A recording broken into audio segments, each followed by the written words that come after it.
गिरफ्तार न रहो।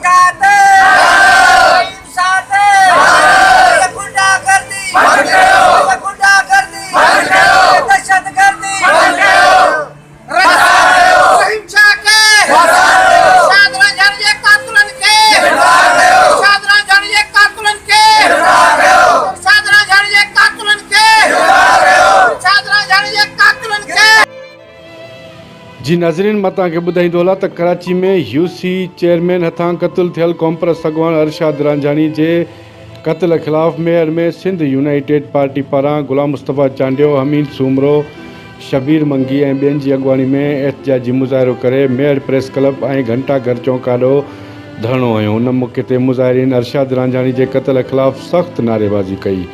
मुज़ाहिरीन ऐं धाणे खे ख़िताब कंदे अॻवाननि चयो त कराची में धरती धड़ियुनि खे बेगुनाह मारियो पियो वञे। पीपी सरकार क़त्ल थियल अरशद रांझानी जो केस दाख़िल न पई करे। हिननि घुर कई त अरशाद रांझानी जो क़त्ल केस दाख़िल करे क़ातिल रहीम शाह खे गिरफ़्तार कयो वञे। अब्दुल वहीद मैसर, रिपोर्टर मेयर।